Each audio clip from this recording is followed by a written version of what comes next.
Hello and welcome to the next Pompey Eclectic podcast, number 6. This is episode 6, and I'm here with Shaolin Phil. And I'm here with Simon the Cut, Eddie. And we're both here with our delightful special guest, Graham Marsh. Graham Marsh the Swampy man. Hello. Welcome back.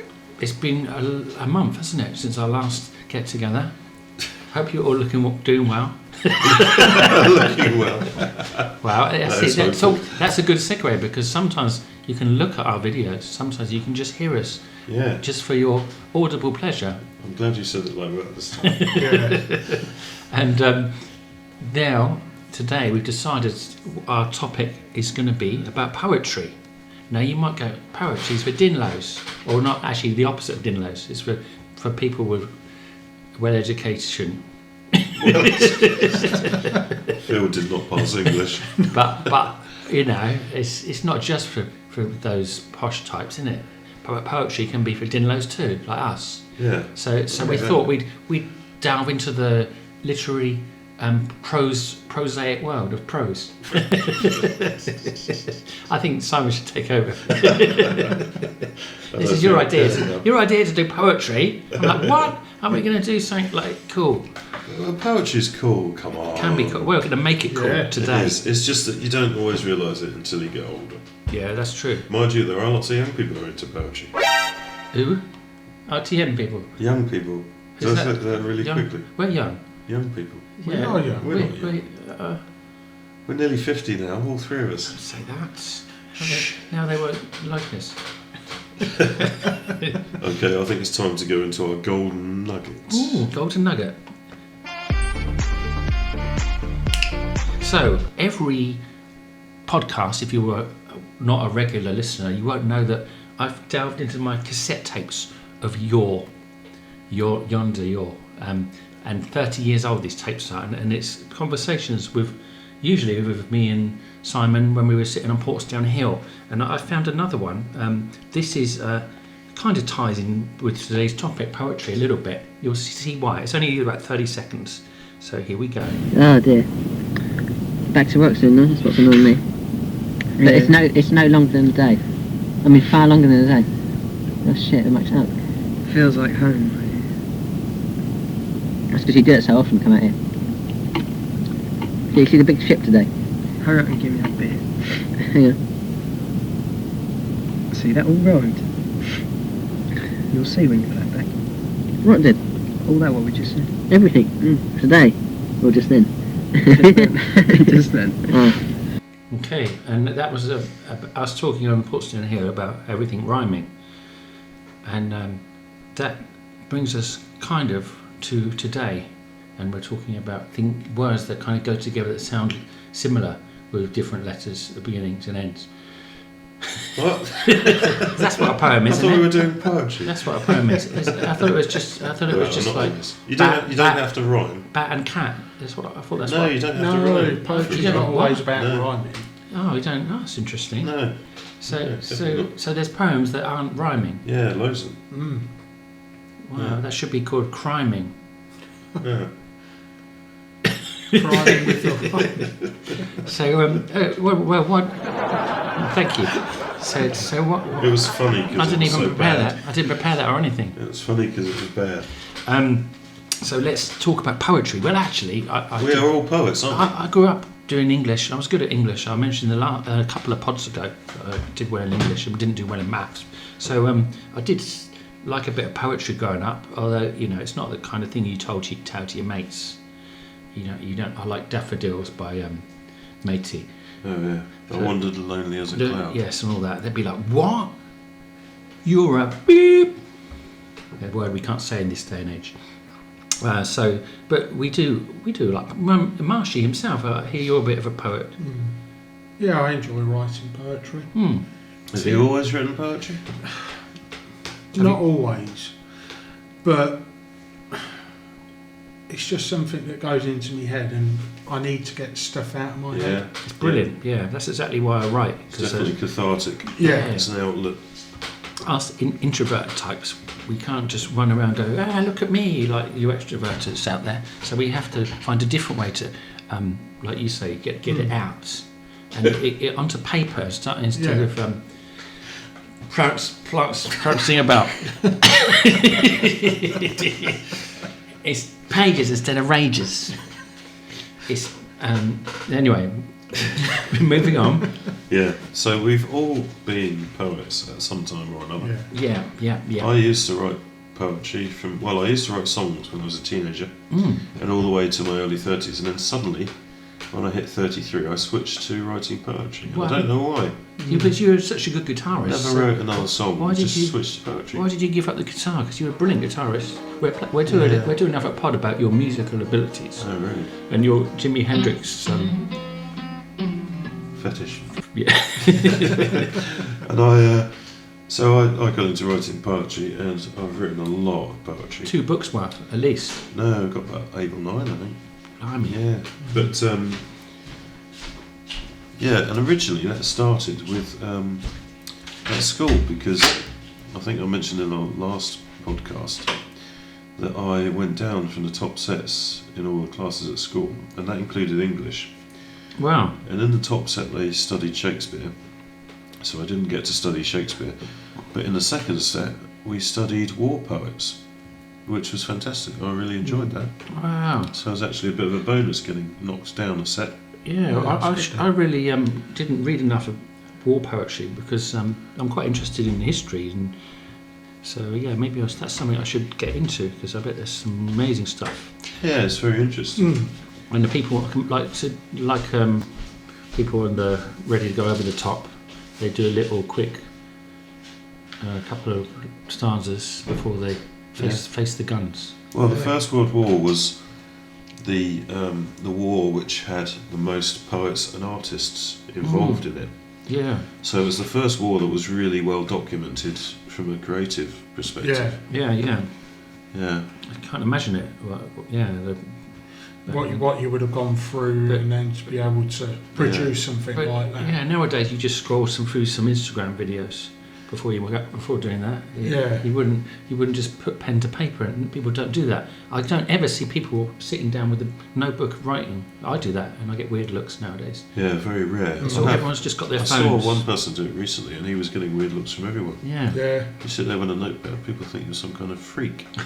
Well, that's it, because it's not what everybody's used to now, is it? But there is nothing better than sitting in a cafe, slurping on a coffee and writing a poem. Yeah, the next time you see someone, put pen to paper, go and say, I appreciate you, because you're not like all the rest. Yeah, and then you'll be the freak. Oh, yeah. And why don't we... so we're going to read some of our own poems to you. Yeah. Our own poems. Oh, God. So we're going to plague our listeners for a little while, and then we're going to read some of our favourite poems by well-known authors, by well-known poets, and we're going to try and work those up by discussion into some sort of top 10. Ooh, I like top 10s. The GOAT poem top 10, the greatest of all time. Oh, that's what GOAT means. Yeah. Well, there we go. You've learnt something new. And you thought it was a thing like a sheep. I remember the first. I remember the first poem I ever wrote. I was at school and I was naughty, and they made me write on the blackboard, I must do what I'm told. And then I put, I must do what I'm told. I'm not be old. I must not be cold. And I changed all the last words, and that was my first poem. And then I got to do another 400 lines because of that. Yeah. So that's when I started my career as a poet. I didn't even know it. So you're in danger of being in limerick territory. But yeah, I did progress from that, and I did write a few poems. So yeah, I reckon, do we flip a coin? Who's starting? I think Simon's quite a prolific one, more to choose from. Prolific one. I don't know who's got the most. But then Marshy's our special guest. I've only brought along 2 of my own. I've got a few. Only 2? Yeah. Well, you've got 8 books and you only picked 2. I know, but I didn't have time to go through them. I think Marshy, being our special guest, could start the ball rolling with one of his. Okay. Yeah, he's got one ready, yeah. Yes, this one's called Lost. Yeah, okay. Don't ask me how it came about. Sometimes these things just pop into my head. Yeah. So, lost. I was lost in the dark, Nowhere to run, nowhere to hide. Lost in the vacuum of time. Unable to hear, unable to think. Noise everywhere, yet the silence deafening.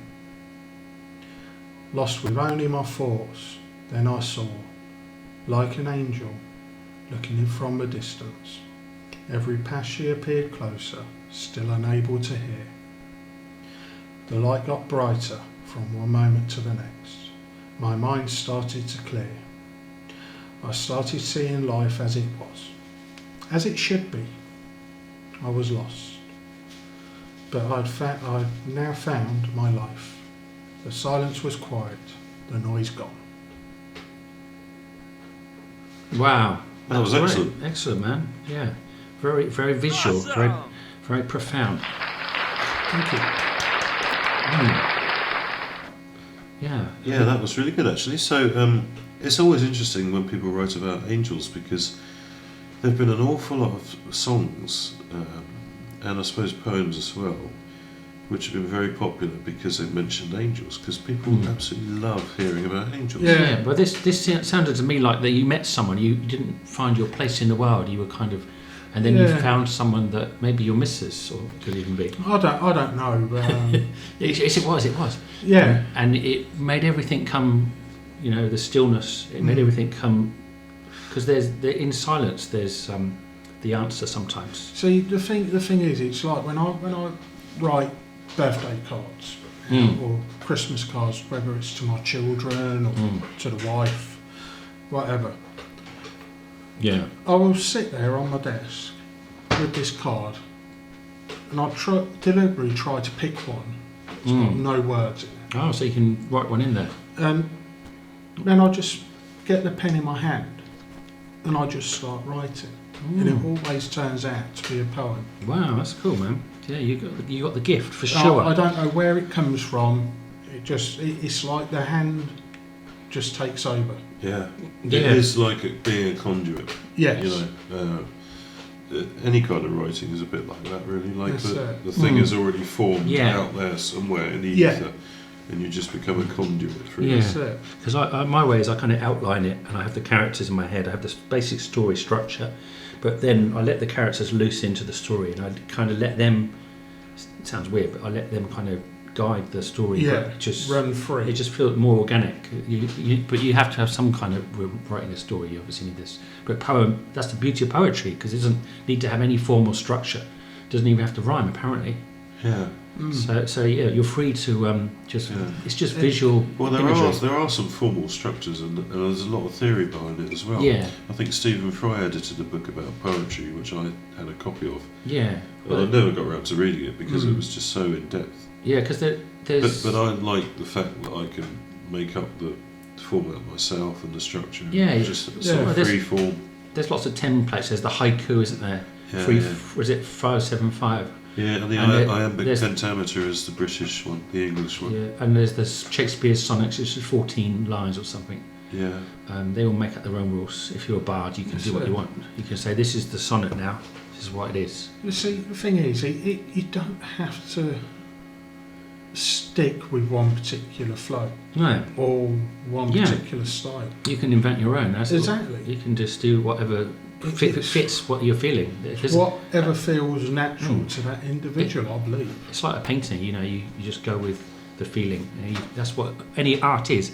And art for me is this connection between our heart and whoever's your audience. You know? It's a connection, whatever the canvas is, Yeah. whether it's just That's told it. or And just it- written or painted or Yeah. whatever.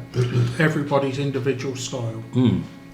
I really liked the fact that you were talking about being in a dark place where you were lost. Yeah, and the Because- light play. Yeah, and how you got out of that, because I think a lot of people experience that during their lives. Yeah. When you're younger, you often think, oh, that's someone weird, like if they're going through that. But actually, as you get older, you realise that everyone goes through Everyone. these stages. It does. Yeah. But I feel as males, we can't express that Yeah. in ourselves Yeah. with communication, with Yeah. words. Yeah. Yeah. We're not very good at it, are we? No. Yeah, the women are good with the emotions. but- And this is where I feel that to get my emotions out, and same as all three of us here, Yeah. is just writing it down, getting it out of your Yeah. head. Yeah. Yeah. And to me, that helps not potentially free the mind, but certainly gives you clarity. Yeah. That's definitely how I started with writing songs. It was about emotional turmoil in my teenage years and how to get rid of that emotion. Yeah. It was an outlet for the emotion. But when I started writing poetry, it started like that, but then I sort of tried to make it more outside of myself rather than just coming from emotions and it being an outlet. So I tried to make it more about something else, about a place, or about my connection to a place. Yeah. So a lot of my poetry is on the theme of a location Yeah, somewhere. because you did and that my- whole and my whole book. connection to it. Whole book while you were in Cambridge, didn't you? That was all based around different. Yeah, and I did the same in Moscow. I wrote Yeah. a whole collection when I was in Moscow. It's almost almost forms like a diary then of your part of your life. So it's quite interesting. Right, so who's Well, after Simon stopped dying? Simon's dying, so maybe I should do the next one. Okay. So yeah, I've got a lot of my poems are kind of humorous-ish. So I looked through one of my earliest poems, which is a bit less humorous, a little bit. It's called Dream. It goes something like this. I wandered through a dream one night while my mind was far away. I saw a man sitting by a lake, watching the gentle water sway. I asked him why he seemed so sad and why he didn't smile. He replied he was a traveller who had just walked his last mile. He had travelled everywhere, through snows and winds and rains, had walked through towns and cities, through village and country lanes. He had lied out in the sun, watched it set in every way, had seen a million beaches with sands of white and grey. He had looked upon the stars that blanketed the sky, had sat and watched each one fade away and die. He had climbed up every mountain, had swum in every sea, had talked to every race of person and every type of tree. And I told him there was one place that he'd never travelled to. He just had to look inside himself to know my words were true. And I left him by that lake, pondering what I'd said, and I hoped that he'd embark upon the journey in his head.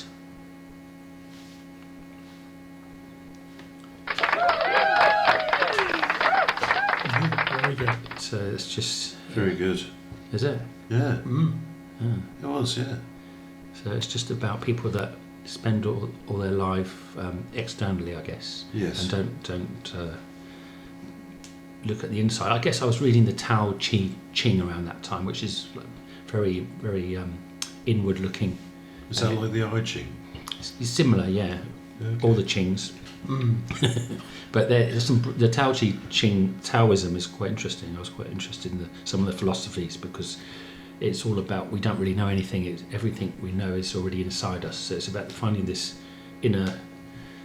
our inner selves. And a lot of people spend so much time on the external, their looks or their careers, their materialistic lives, whatever, and they don't work on the inside, which is important.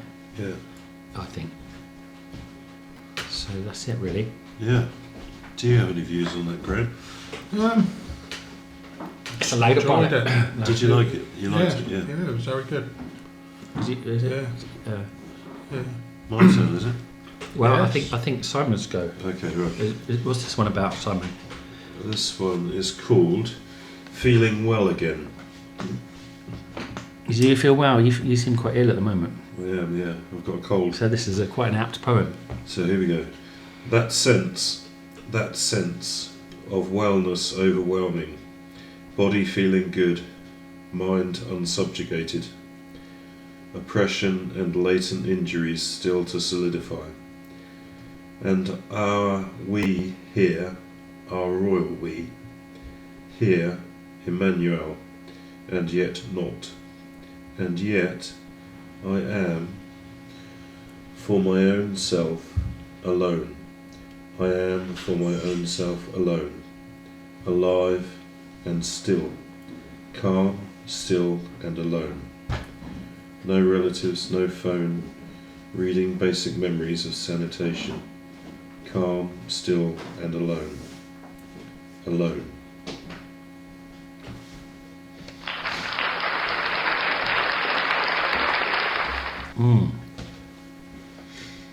Wow. Deep. Very Yeah. deep. Yeah. Yeah, I wrote on the bottom of this page, themes were loneliness, sadness, yet recovering and feeling better. So I'd experienced a period of bad health, and this was written obviously when I was feeling well. That's It's it. like That's good. it's like calming the storm, the maelstrom around you, and finding a path out. Yeah. Yeah, I like positive stuff. Yeah. I mean, even only a story doesn't have to. Do you think it's quite positive then? There's positiveness, yeah, Mm. because it's about this. You know, there's light at the end of the tunnel. Kind Yeah. of thing.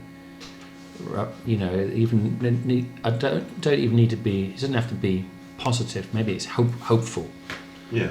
But yeah, I like that kind of thing. And hope is important, even if all is lost. There's always a hope coming round a corner. Indeed. Yeah, nice stuff, man. What about your next one, Mr. Marsh? Right. Well, there's a theme to all my poems. Ooh. Oh, good. What's your theme? Well, So we'll figure that out. yeah, Okay. but it's called Sit. Sit. Yeah. Don't know why. I'm just. As I sit here waiting, I sit and cry, not sure why. I hear music in my head, not knowing why. That brings tears to my eyes. As I sit here, I cry. Cry for happiness, cry for life. I sit and think why. I'm not sure why. I just sit and cry. I sit here, I cry for sorrow. Sorrow for all the people I've lost. I cry for all the good times, the hard times, but most of all, the sad times. Times that things could have been better. I sit here, waiting.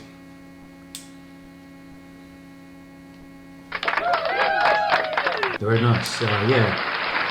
I sense a certain regret in that poem as well. Yeah, But, yeah. So, But you cry for the happy times. I like that Yeah. poem because yeah, sometimes even the good times can make us cry. But it's a good cry. I'm not going to go into too much detail, but this was wrote years before. But obviously my boy was in hospital a year, Yeah, man. last year actually, this time last year. Yeah. And he had to go in for an operation. Yeah, scary. And things went well, Mm. but then he had to keep going back into hospital for certain things. Yeah. We thought he was going to have to go in for an operation again. As it happened, when he was in the operating theatre getting prepped, certain things happened, and it seemed to have sorted everything else. And Wow. as the doctor came out, she told me, and I was just in tears of joy Damn, yeah. and relief. Yeah, man. Good. Yeah. That's brilliant news. I can't imagine. I mean, I don't have kids of my own, but I can only imagine what you went through. Yeah. Thanks for sharing that, Yeah. really, Yeah. because you were talking about how difficult it is to share these things, That's isn't it? it. And that was very tender and heartfelt and really important to say. Yeah. Nice job. It's certainly things that I'd never hope anybody has to go through. Because we do all cry, don't we? Yeah. At some point or other. Oh, certainly. Yeah. You know. We cry less as we get older. That's why it's important to have an outlet, because we become like men, become kind of husks Yeah. as we get old. So it's good to have some kind of release. Yeah. I've got another one called tenacity. Okay. Oh. I don't know what that word means, but it sounds good. Okay, this is Do it. just hoping you won't. I'm just blowing my nose. I'm going to be silent now. Okay, go. Okay. Times change. Past days hit me like blind eyes, searching, seeing the sun.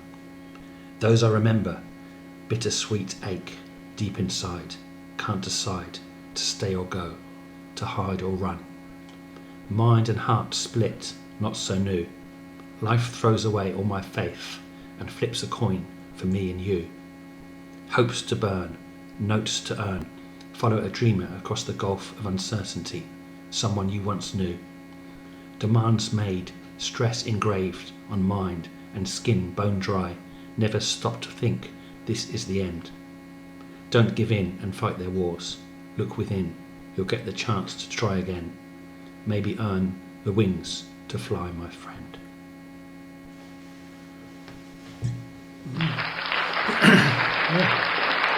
So I think that was written when I was really torn in my life about what I was doing, whether it was going to fight or flight, if I was going to stay in or just run. And I think that was around the time I left to try to reset my life almost, just give everything up and go to Asia. I think that really comes across in the poem because it's very ambiguous. I'm not quite sure how to describe it exactly. It's ambiguous in the sense that you're speaking sort of philosophically and you're not actually giving any detail about what's happening, but you're letting your emotions run. Yeah, it was very wrote it in one kind of in the moment. Yeah, and it reminds me of some of my poems actually, the way you write, the way that's written. Maybe it was based on one of your. I think the wings to fly, my friend, actually came from something you said to me. Oh, was that about a song? How when you write a song and you work on it over months and months and you develop it and then eventually you record it and publish it and other people hear it and other people record it as a cover version, that sort of gradually takes flight like a bird and it's free as an entity in its own right. Or maybe not. Yeah. Was it that? but no, definitely it was a lot of my feelings at the time, and I was like, shall I stay? Because I mentioned faith, I mentioned love, I mentioned material life, following these guys that there was a certain guy in both our lives in the Jackie Chan days. We were following him across this uncertain gulf, and he wasn't the person we thought he was. You know, these people. There's a lot of people out there who will get you to be their like minions, and you'll spend your whole life realizing their dreams. But what about your own dreams? Yeah. So that's the point when I was like, I had to just cut that out of my life and follow my own path. Yes. Yeah. So that's that one. Tenacity. Good one. Graham, do you have another one? I do. This one's only a very short one. Okay. It's not got no title. Is that the title then? It can be. Really. Yeah. I'll tell you what. You hear this? We'll title it for you. It's very small. All right. Yeah. Okay. Children run. They laugh. They joke. Children made the biggest hearts. Love without compromise. They help. They care. You give them 5p and they give you the world of love. Oh, that's really sweet. Yeah, that's very nice. Penny for love. No, that gives away the ending. I would just call it children. Yeah, children. Yes. I think that would make it very memorable. So it's only a very short. So you heard it here first. Children by Graham. Very nice poem. That's sweet. It's a little burst of goodness. Reminds me a little bit of Wendy Cope. Oh yeah, she had some good short ones, didn't she? Are you going to do Wendy Cope? Hers is very sweet. I did want to, but I didn't manage to get one together in time. I've got a couple more, so I can do another one because you've only got two, haven't you? Yeah. No, I've got. I don't know. I've only got two. Oh, well, I've got two more. Yeah, go on, do another one. This one I'm going to try and remember from my head because I haven't got it written down. And it's a long poem, but I only can remember the first couple of stanzas. But I think that's enough. I was working in a library for like 10 to 12 years, and they did a competition about libraries. So I thought I'd have to go crack at a library poem. I might screw this up. Libraries. Spending time in a library is not imprisonment. Once they invented books, they knew what vision meant. From reading, you can see so much in your mind. And if you are blind, you can listen to the books on tape. even prison libraries are an escape.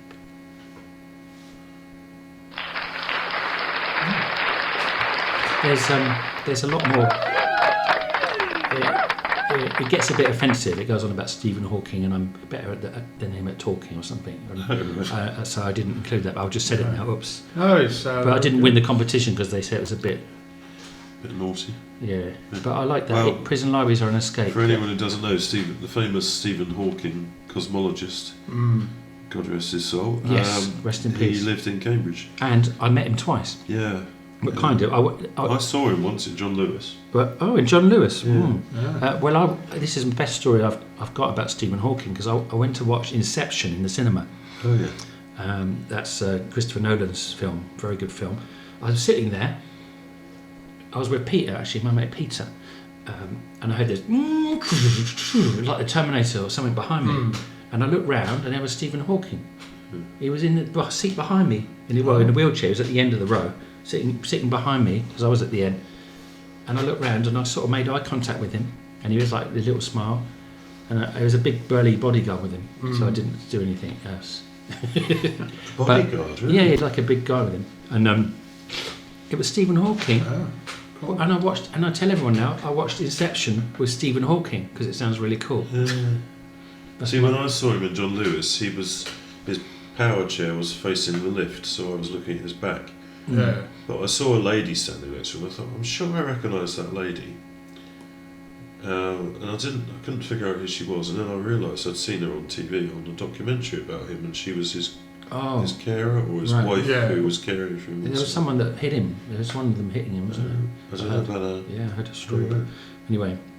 But he was professor. He became Lucasian Professor of Mathematics at Key's College, didn't he? Yeah, that was around the time I was living in Cambridge. There's a movie made about him which was quite good, isn't there? Yes. Yes. The Theory of Everything. Yeah. Yeah. Yeah, very good film. I've not seen all of it.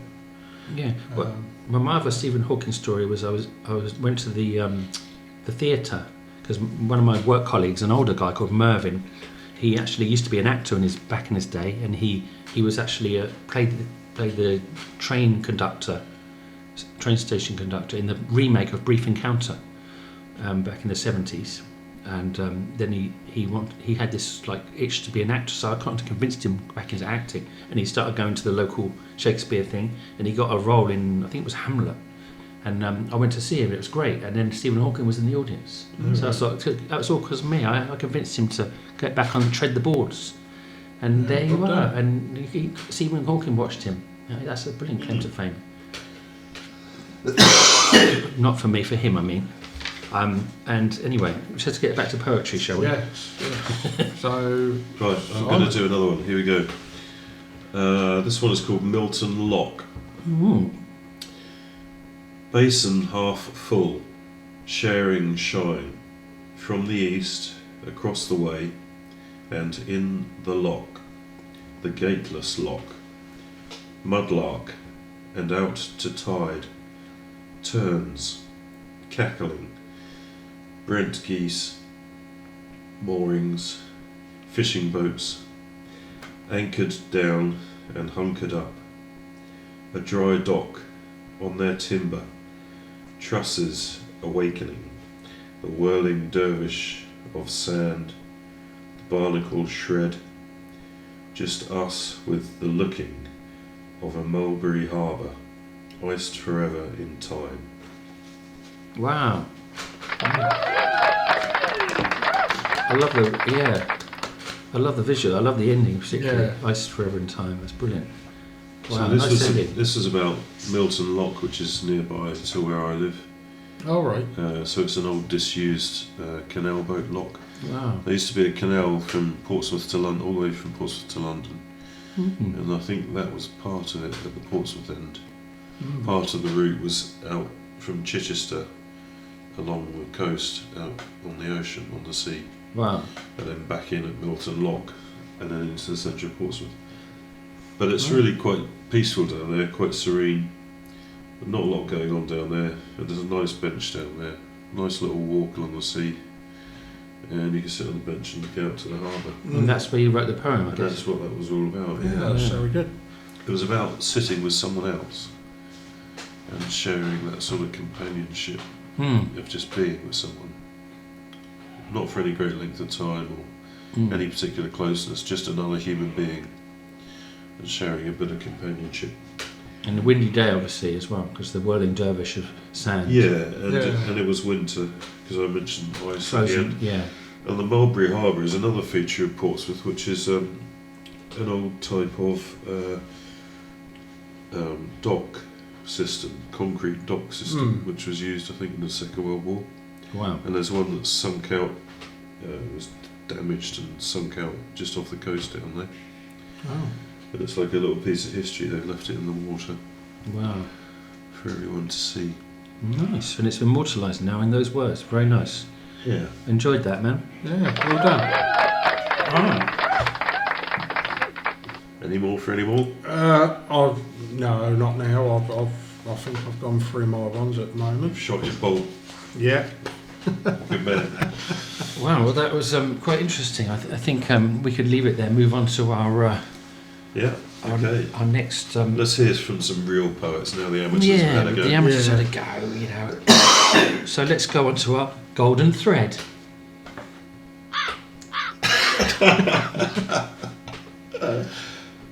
You were trying to hit that button too quick. Here we go. Golden thread. Okay, now there's poems out there, not just ours. There's people been doing these things called poems for years, isn't there? Yes. So I wonder who was the earliest poet. There must have been Greek poets. Well, yeah, probably yeah. Greek or Chinese. Yeah. Lao Tzu. And Dante. Did some Wasn't there some poetry in Dante's Inferno? Yeah, the ones that survived the Inferno. I see. Yeah, well, I've picked some poems. I thought we could do a top 10. We've all got some poems, haven't we? We have. So we could start off, not in any order, obviously. We could also, if we have time, we could discuss which is our favourites and try and compile a best to us. But it's very subjective, so it's probably not worth doing that. But these are all classics, and I've got some modern ones. I've got some old ones. I've got some in between ones. So I think we should. Simon did the last one. So let's just start from this end and have Mr. Marshy reading it. Okay. Right, so the first one I've picked, I actually first heard it in a movie. Ooh. Okay. Not Four Weddings and a Funeral, was it? No. Because that one's quite famous. It's, do you remember Memphis Belle? Oh yeah, I saw that in the cinema, but I can't remember. It's a long time ago. I can't remember the film. I remember it's a war film. I've never seen it. I remember of it. The Well, I've never seen it. it's a very good film. About the aeroplane, wasn't it? Yeah. Obviously about these group of American pilots. Mm. And I always, when I think about that film, I always picture the scene where they're all sitting around in a circle, just waiting for the next flight, whatever. I can't exactly remember what. And you got the guy standing around, he likes writing. Right. And the guys are hassling to read out a poem. Oh yeah. And he pretends to begin with to make it out to be his own work.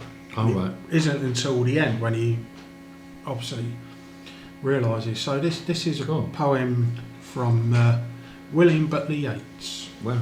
Okay. And I hope I read it correctly.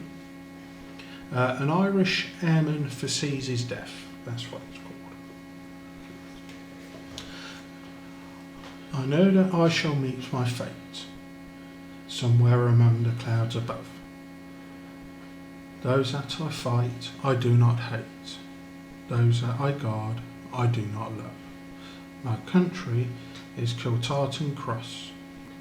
My countrymen, Kiltartan Port. Not lightly end could bring them loss, or leave them happier than before. Nor law, nor duty bade me fight, nor public men, nor cheering crowds, a lonely impulse of delight, drove to the torment in the clouds.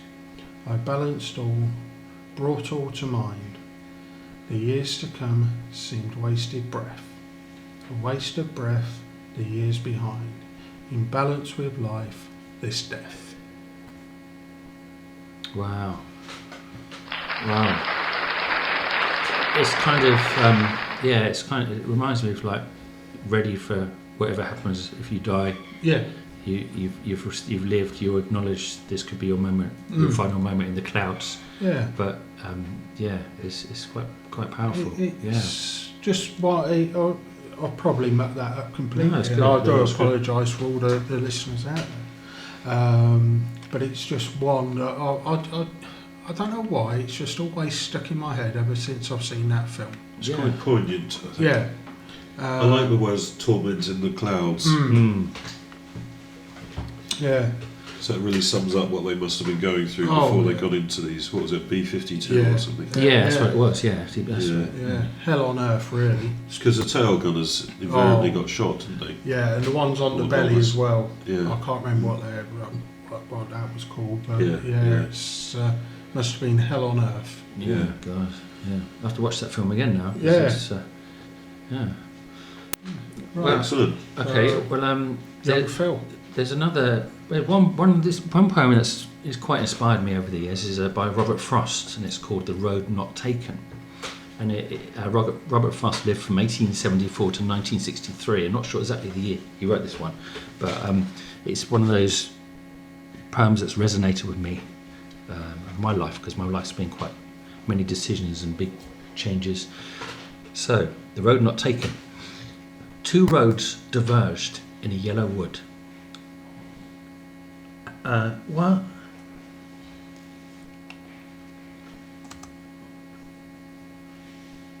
Start again. Two roads diverged in a yellow wood, and sorry I could not travel both. And be one traveller, long I stood, and looked down one as far as I could, for where it bent in the undergrowth. Then took the other as just as fair, and having perhaps the better claim, because it was grassy and wanted wear, though as for that the passing there had warned them really about the same. And both that morning equally lay, in leaves no step had trodden black. Oh, I kept the fuss for another day, yet knowing how way leads on to way, I doubted if I should ever come back. I shall be telling this with a sigh, somewhere ages and ages hence. 2 roads diverged in a wood, and I took the one less travelled by, and that has made all the difference. Sorry, messed up a bit. But yeah, it's What was it called again? It's called The Road Less Travelled, The Road Not Taken. Sorry. Yeah. The Road Not And that certainly does sound like you, in the respect that the path you've took through your life, in the respect of what you've done to get where you are and where you're living now. Well, I think most of us can look back on our lives and say, what if I did this thing? What if I did this other thing? But I can't be 2 people. I can't travel both paths. So you have to be happy with the one you've taken, because you never know. I think the whole thing is just be happy that you're here and happy what you're doing. Find a way to appreciate. Never your life. regret. Yeah, never regret. Exactly. That's what it's all about, I think. What do you think, Simon? You do have to be very happy with your lot in life, and you can't be too ambitious. I mean, because it just leads to unhappiness. You're born, you keep your head down, you die. And sometimes life has something in store for you that you can't possibly dream of or be ambitious towards. Yeah. It's like in your book, Phil, the Book of Mook, where Mark talks about following the flow, going with the flow rather than going against the flow. Because if we just spend our lives fighting the current, we still end up in the same place, but knackered and depressed and miserable and worn out. So why don't we just relax and let life, whatever life's got in store for us, let it take us there? Because in a way, I don't believe we're really in control of our lives. I mean, we don't know where we're going. We can't see the map. You can see landmarks sometimes that point you in the right direction, but ultimately we can't change anything anyway. So why worry? Just be happy. We're lucky to be here at all. It's a gift. It is indeed. Mr. Simon, do you have one of your favourite poems for us? Is that called the coughing That part? was a good waveform. Okay. Yeah, so I'm going to read one from probably my favourite. Well, no, I don't think it is my favourite poet actually. Wystan Auden, and there's an interesting story about him that he was actually homosexual, but he married a woman, I think from Germany, to rescue her from the Nazi regime. So he sort of used his, even though he was homosexual, he used his marriage as a trump card to sort of help somebody else. Alright. So he That's decent of him. brought her over to, I think, to America. So this one is called The More Loving One. Looking up at the stars, I know quite well that for all they care, I can go to hell. But on earth indifference is the least we have to dread from man or beast. How should we like it were stars to burn with a passion for us we could not return? If equal affection cannot be, let the more loving one be me. Admirer as I think I am of stars that do not give a damn, I cannot now I see them say, I missed one terribly all day. Were all stars to disappear or die, I should learn to look at an empty sky and feel its total dark sublime, though this might take me a little time. Nice. Very nice words. It's good, yeah, I like that. What, the end of the first stanza when he says the loving one, but it's all Let the second. more loving one be me. Yeah, because that's the way to look at it. Because sometimes we see something who the feeling's not reciprocated, Yeah. but we should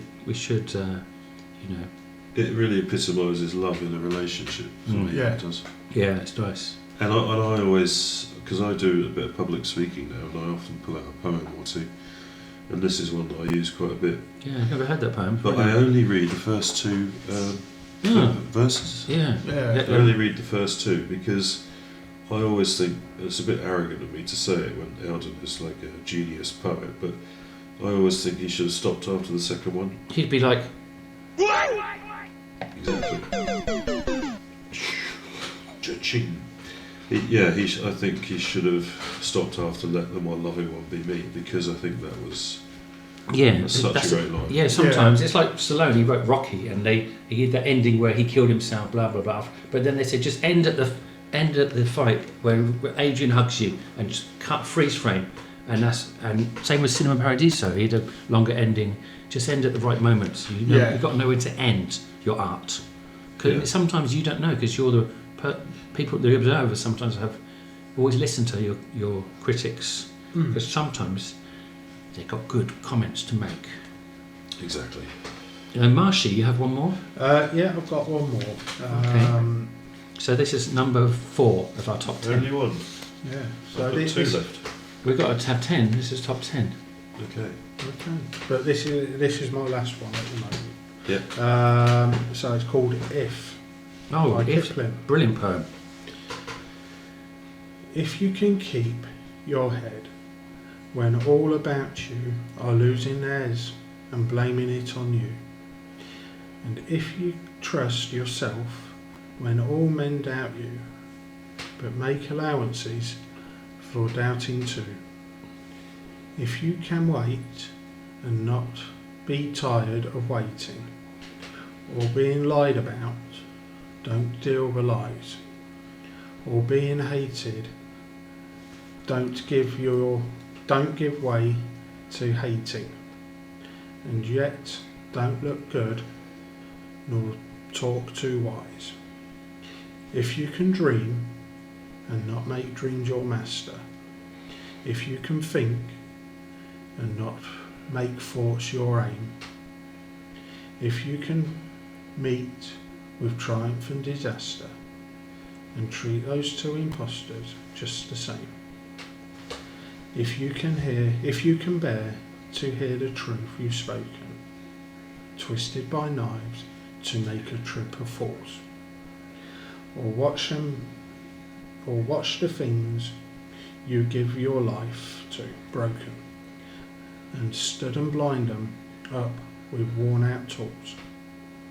If you can make one heap all of your winnings and risk it on the one of pictured toss, and lose and start again at the beginnings, and never breathe a word about your loss. If you can force your heart and nerve and swan to serve your turn long after you're gone, and so hold on when you hear you is nothing in you except will and say, hold on. If you can talk with crowds and keep your venture, or walk with kings, nor lose a common touch, if neither foes nor loving friends can hurt you, all the men count with you, but none too much. If you can fill the unforgiving minute with 60 seconds worth of distant run, yours is the earth and everything's in it. And now, which is more, you'll be a man, my son. Yeah, epic. I think it's one of the greatest poems ever, because it just personifies life, and as a man, what's expected of you. Yeah, definitely. And it always interests me what women think of this poem. I've never actually heard any woman say what they think of it. They basically think that. What? That's good You have to be about men, but not about women.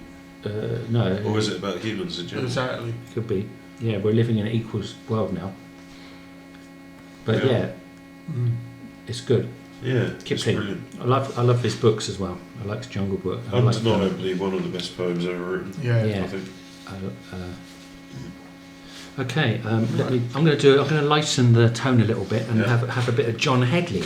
Now, John Headley, I didn't know anything about this guy, but when I worked at the library, he came and did an event, and he had his book, and he's obsessed with dogs and glasses, and it's all in the poems aren't the best, but his performance is so good. I'm not John, so I can't give it the same amazingness that he does, but he's just one of the best performance poets. He had me in stitches, and I got him back, and I put some events on for him in Cambridge, and it was amazing, and I got to hang out with him, and a big inspiration in my life. And this is one of my favourite of his poems. It's called Jesus is Not Just for Christmas. Down in the Bible, some of it's tribal, a tooth for a tooth, an eyeball for an eyeball. Some of it's truth, some of it's gospel, a man with a mission impossible. A man with a tan, a man who liked a parable. Cast your seed onto land that is arable.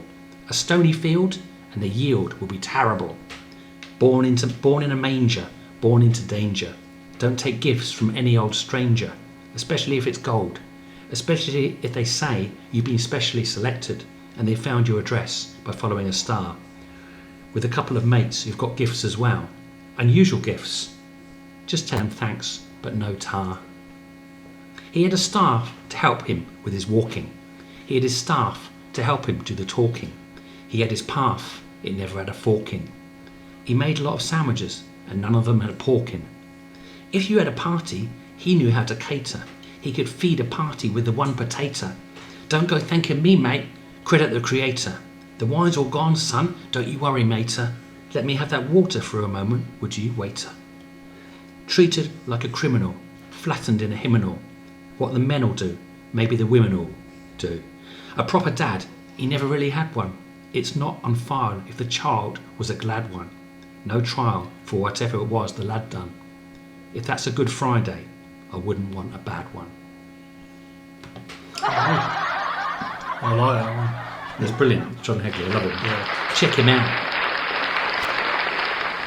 I had to give it laughter because John Headley is really a yeah. comic poet, isn't he? Yeah, and he had my friend Guy up on stage talking French, and Guy's French is very spotty, and he got Guy to translate his poem into French, and it was the funniest 20 minutes of my life. I was actually in tears from what Guy went through. Yeah. It was so I good. bet he went into it. Guy is quite a funny guy. Yeah. Quite a funny chap. Isn't he? Yeah, he's that antagonist of my classic movie, Cambridge Nights, my masterpiece. Yes. It's been re-edited, the final cut. Yeah. Okay. Great days. Great days. Number 6. Right, I'm going in big here with war poets. Oh God, that was quite a transition. I should So, have done a funny one then, should I? I'm going for, and the only thing I was going to say about this is when I lived in Cambridge, where Phil also lived, and I think Graham lived for a while. Briefly, yeah. I used to go for walks up to Grantchester, Oh, and I used to spend a lot of time at the tea rooms. What's it called? Is it called the Orchard? the Grantchester tea rooms or something. Grantchester Meadows, yeah. Yeah, And sung by Pink Floyd. Anyway, they had a couple of Pink Floyd used to hang around up there as yeah, well, didn't hence they? their 'Cause song. They were founded in And Fat Old Son was a sequel to Grantchester Meadows. in Cambridge. That's another thing. Okay. But there was a war poet or two who used to hang around up there in Grantchester at Yeah. the tea rooms and wrote about it, and I can't remember which one it was. There was one famous one. Yeah, I remember. It may have been Rupert Brooke. Yes, it was. Somebody else. It was Rupert. Yeah. So this is by Rupert Brooke, Yeah. and this is called The Soldier. Wow. If I should die, think only this of me, that there's some corner of a foreign field that is forever England. There shall be, in that rich earth, a richer dust concealed, a dust whom England bore, shaped, made aware, gave once her flowers to love, her ways to roam, a body of England's, breathing English air, washed by the rivers, blessed by the sons of home. And think this heart, all evil shed away, a pulse in the eternal mind, no less, gives somewhere back the thoughts by England given, her sights and sounds, dreams happy as her day, and laughter learnt from friends, and gentleness, in hearts at peace, under an English heaven. Wow. Nice. Yeah. For a war poem, that's quite uplifting. Yeah, It was. It is, it's patriotic, isn't Yeah. it? that's it. There'll always be an England. Who did Yeah. that song? I don't know, That was Tiny Tim. was it? I just remembered. But this is what our sort of patriotism is about. It's not the American sort of whoop whoop cheerleading, Yeah, go America. Yeah.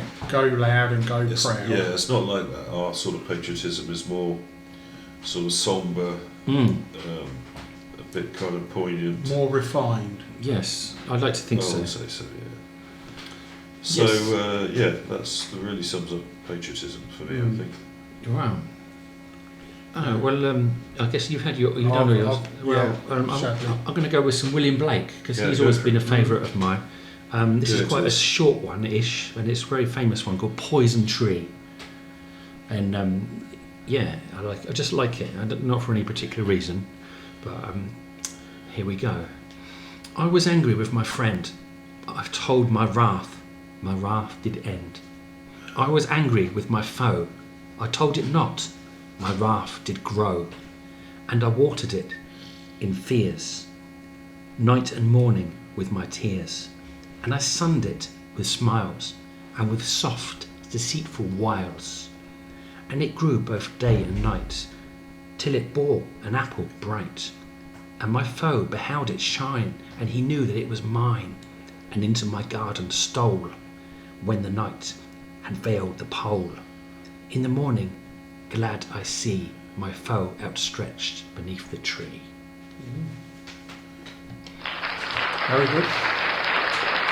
Yeah, it's a simple, nice poem, nice rhyming Yeah, I've poem. heard that one before. Yeah, it's quite a famous one, and yeah, it's I can't remember the name of it, but he wrote a book which was in two halves about Howlin' in Heaven. Something along those I used lines. to have I've got a feeling that poem was in there.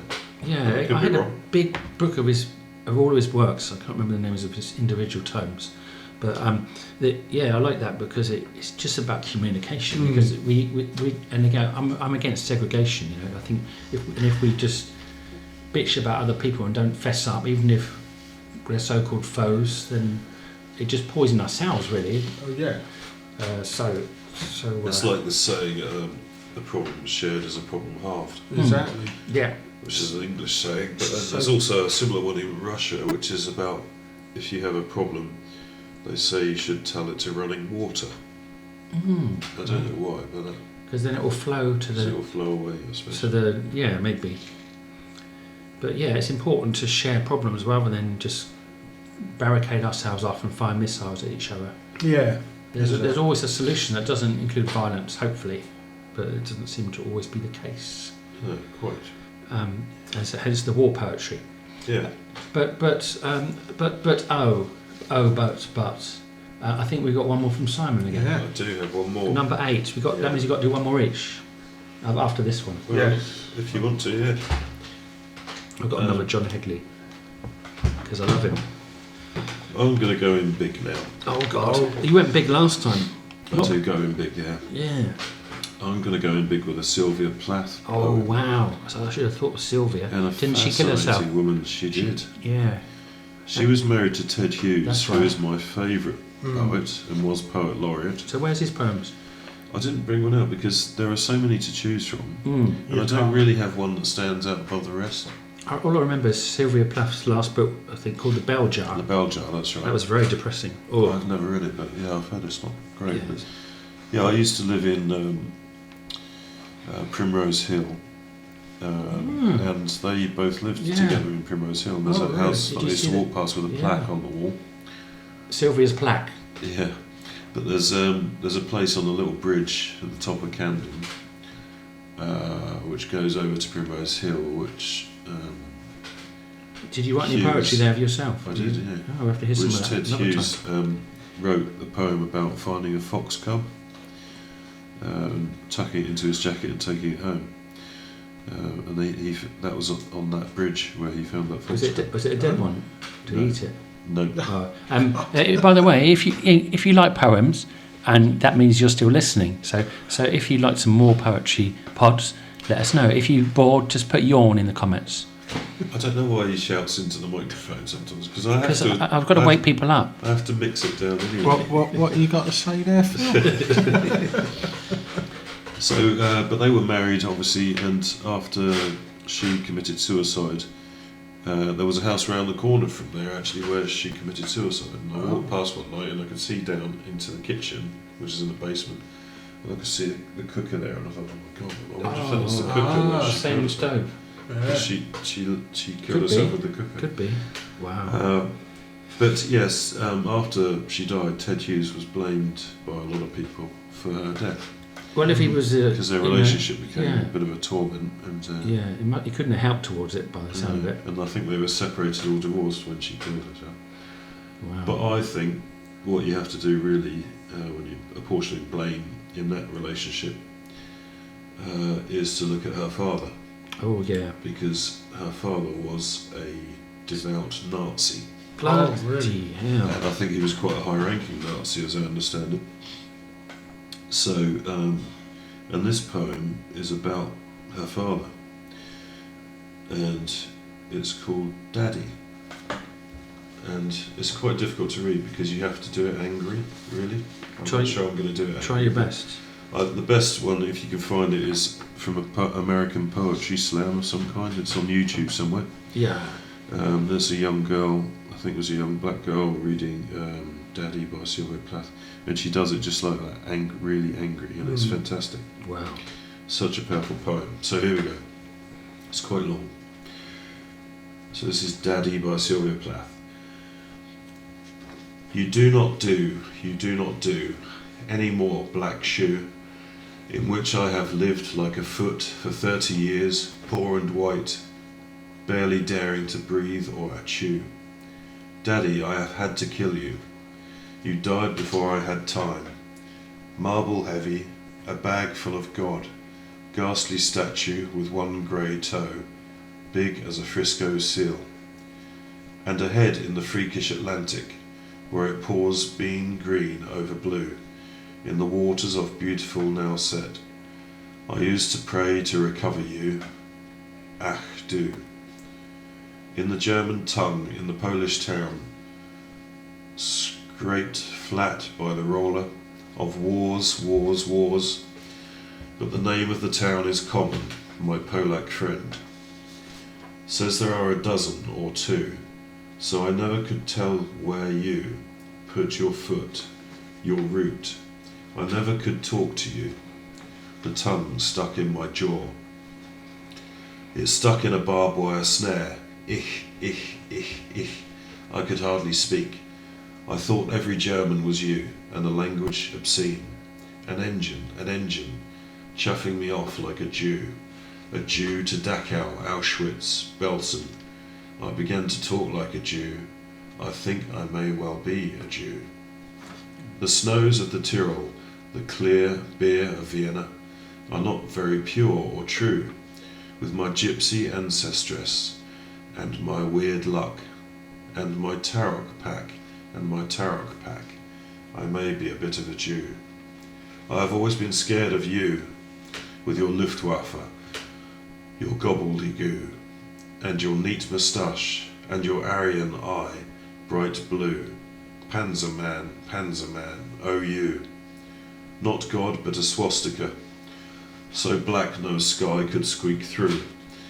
Every woman adores a fascist, the boot in the face, the brute heart of a brute like you. You stand at the blackboard, Daddy, in the picture I have of you. A cleft in your chin instead of your foot, but no less a devil for that, no, not any less the black man who bit my pretty red heart in two. I was 10 when they buried you. At 20 I tried to die and get back to you. I thought even the bones would do. But they pulled me out of the sack and they stuck me together with glue, and then I knew what to do. I made a model of you, a man in black with a Mein Kampf look, and a love of the rack and the screw, and I said, I do. So Daddy, I'm finally through. The black telephone's off at the root. The voices just can't worm through. If I've killed one man, I've killed two.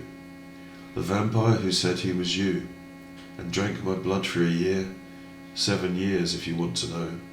Daddy, you can lie back now. There's a stake in your fat, black heart, and the villagers never liked you.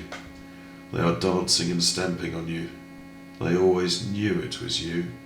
Daddy, you bastard, I'm through. Whew.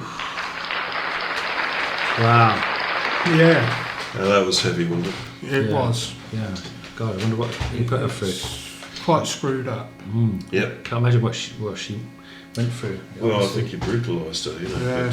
but because he just acted like a Nazi officer in the home. Well, love Yeah, it's so emotional. Love can be a painful thing. I mean, if it's love of someone or family. Is it or, love? Is it love? Well, one thing's for sure, love cuts. And that's the title of my next poem by John Hegley. Nice. Yes, again. Love cuts, love juts out, and you walk right into it. Love cuts, love comes and goes, love's a rose. First you smell the flower, then the thorn gets up your nostril. Love gives you chocolates, then love gives you the chop. It doesn't like to linger.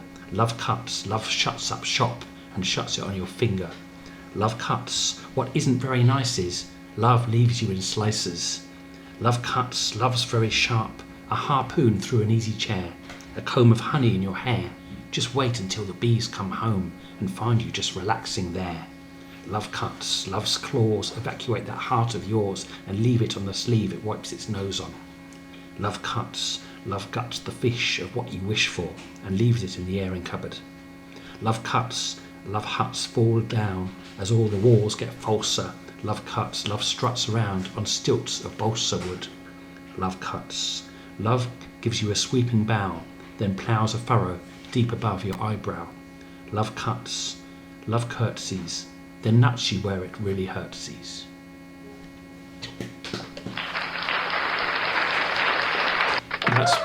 I know I did 2 John Hegley's, but That's all right. Doesn't matter. he's good. I like reading his stuff. But you check him out on YouTube. He's just so funny. He's like he's got a bit of Rick Mail-ness to him, and a bit of a kind of a train spotter nerd combined.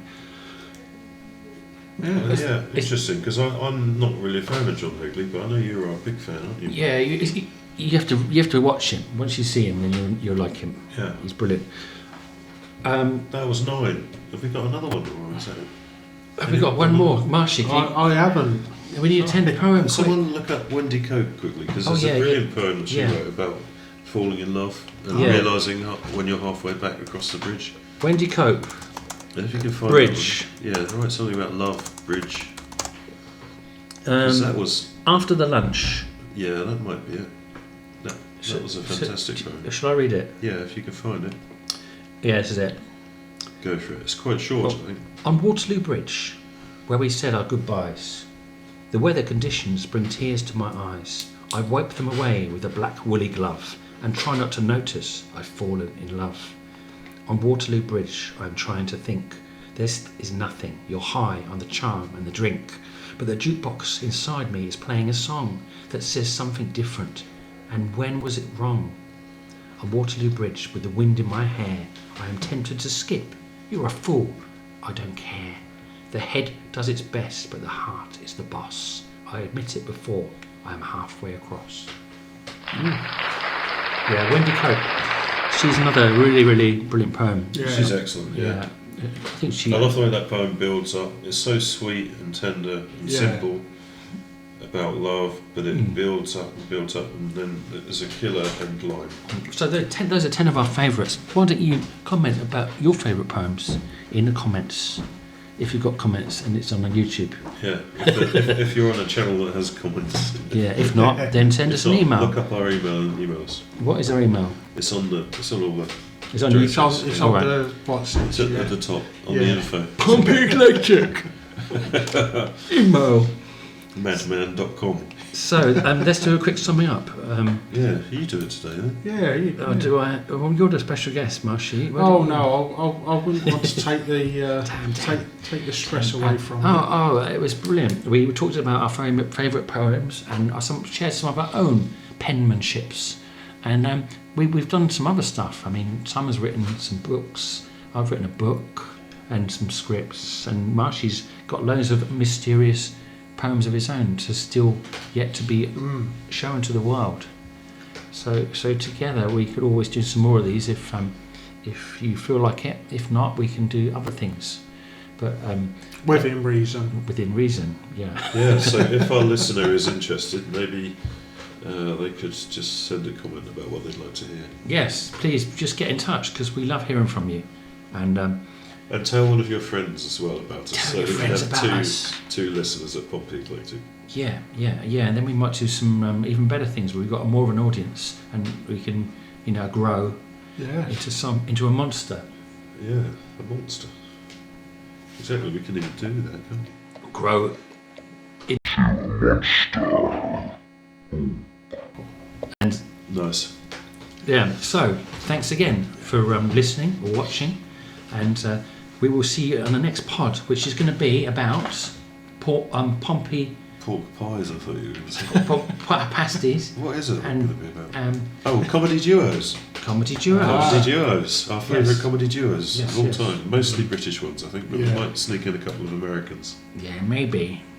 But on that note, we will see you. Yeah, let the exits play us out then. Yep. With Neon City, which was written about Portsmouth and is Phil's cousin's ex-band. Yeah, and he sings on the song and writ it and everything. He did. See you later.